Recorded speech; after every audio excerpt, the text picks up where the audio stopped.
भारत की economy 4 trillion की economy बन चुकी है। उसके बारे में गवर्नमेंट ने डिक्लेयर किया है कि हम अभी 4 ट्रिलियन की इकॉनमी नहीं बनेंगे, लेकिन 2029 में हम बन जाएंगे। तो फिर उसके बाद जापान को जब क्रॉस कर जाएगी इकॉनमी उनकी, जब उनकी जर्मनी को टच करेगी, जर्मनी के साथ कंपीट करेगी भारत की इकॉनमी, तो दुनिया का सेंटर बनेगा ऑफ कोर्स।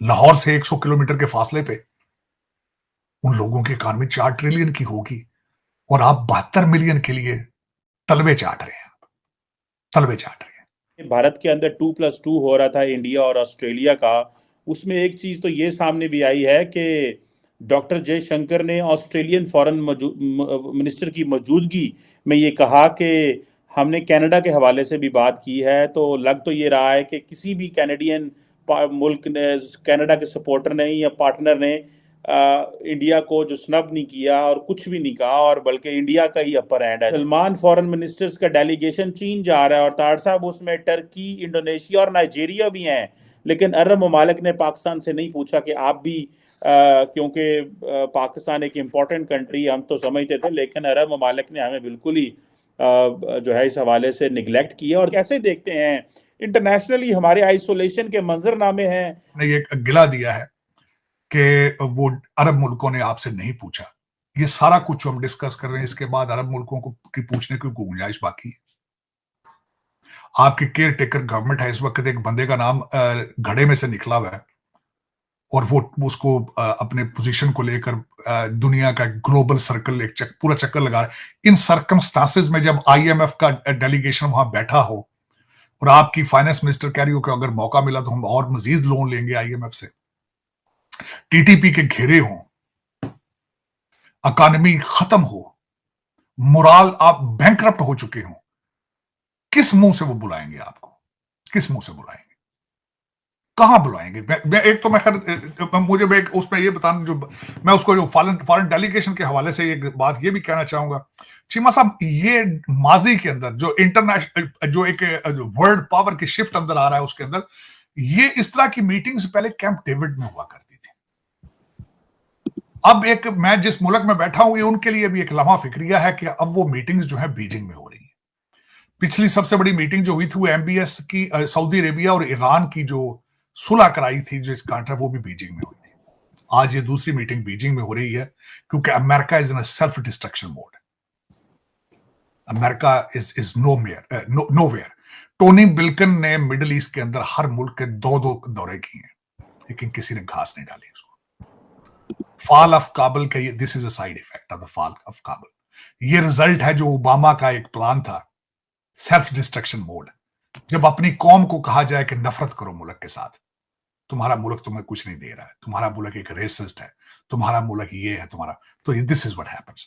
उसके बाद दुनिया फिर को नया सेंटर पावर देखती है। इस वक्त पावर सेंटर इज शिफ्टिंग, और बिल्कुल उसी के साथ अब आप कह रहे हैं कि वो भारत जाएंगे, वो जाने का जवाब बनता है। क्यों? मैं वो भी बता देता हूं आपको।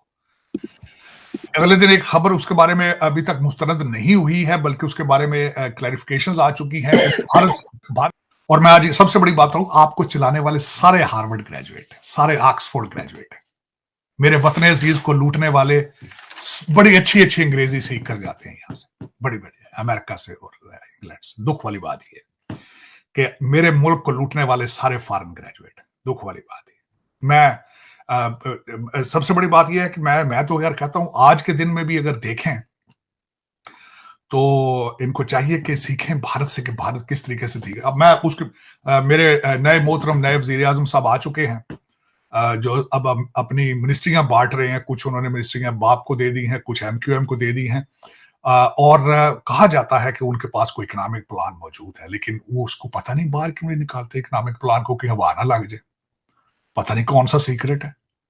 बच्चे तो उनके सारे लंदन बैठे हैं। कोई बच्चा अपना पाकिस्तान लाते ना लंदन से? कोई भी नहीं।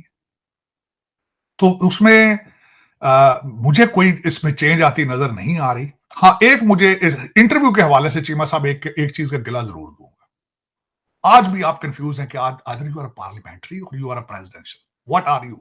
हालांकि आपके पास कुछ भी नहीं है, सिस्टम तो है ही नहीं है वहां पे, पावर तो किसी और के पास है, सिस्टम तो हाइब्रिड है। तो चीमा साहब, और दूसरा, आपने 2 बिलियन मांगा था अमेरिका से, उन्होंने इंडियन इंस्टीट्यूट ऑफ टेक्नोलॉजी बनवाया था, नेहरू ने और मौलाना आजाद ने। आज उसके रिजल्ट देख लें, अपने रिजल्ट देख लें, रिजल्ट देख। आप वेस्ट को मुसलसल कहते थे कि नेहरू सोशलिस्ट माइंडसेट का बंदा है, इतबार ना करना। आप मुसलसल वेस्ट को कहते रहे, और वाकई वो अपना सोशलिस्ट सिस्टम रख के हर चीज अंदर अपने असेंबल करके इंफ्रास्ट्रक्चर बिल्ड करते रहे अपना। आप शुरू से फार सेल रहे हैं, फार सेल। आपने 200 बिलियन और प्रॉपर्टियां छड़ी ही नहीं, सन 47 तो लगे हो काम करने। आज नहीं हो रहा चीमा साहब, ये बिल्कुल असि गलत कहते हैं कि वो नहीं यार देखो इमरान खान ने ये कर दिया है, फैज हमीद ने ये कर दिया, ये फला। चीमा साहब मुझे कोई अच्छी बात 1947 से निकाल के दिखा दें। नहीं जी नहीं, हमारा तो बड़ा गोल्डन पीरियड चल रहा था। मैं पढ़ता हूं, जब हिस्ट्री पढ़ता हूं कि डैम बनाए अयूब खान ने, तो जितनी नई जमीनें एग्रीकल्चर के जरिए बड़ी सारे अपने रिश्तेदार फौजियां च वंड गया, किसी मेरिट पे नहीं दी गई थी। गौर अयूब साहब फौत हुए अगले दिन, परसों चौथ। मैं कसम से मैं उस दिन भी तकलीफ हुई मुझे, क्योंकि मैं बचपन में गौर अयूब की करप्शन की स्टोरियां सुनता जवान हुआ, किस तरीके से अयूब खान का लड़का और उसका जो सुसर था, जिस तरीके से उन्होंने जनरल मोटर को पाकिस्तान से निकाला था। चीमा साहब ये कोई नई बातें नहीं है, लेकिन उसमें दुख है इस बात का है कि कान तरस चुके हैं अच्छी खबर के लिए। कान तरस रहे हैं, और उम्मीद खैर कहते ना उम्मीदी गुनाह है। मैं उस हद तक तो नहीं जाऊंगा, उम्मीद मैं रखूंगा हाफिज साहब पर और काजी फैजी साहब पर, जब तक वो इस सीट अपने अपनी पोजीशंस पे दोनों बैठे। और मुझे किसी पे ना किसी पे उम्मीद है, ना मुझे रखनी चाहिए, क्योंकि ताकत का सारा मंबा यही दो लोग हैं। जब तक ये दो लोग जिंदा हैं, आई विल कीप भाई, मैं अपनी लालटेन जला के रखूंगा। बिल्कुल सही कह रहे हैं तार साहब, उम्मीद जिंदा रखनी चाहिए। और वो जो इस्लामिक फॉरेन मिनिस्टर्स का जो डेलीगेशन है वो इस वक्त रशिया पहुंच गया है, सुना है वो इंडिया भी आएंगे, और लेट्स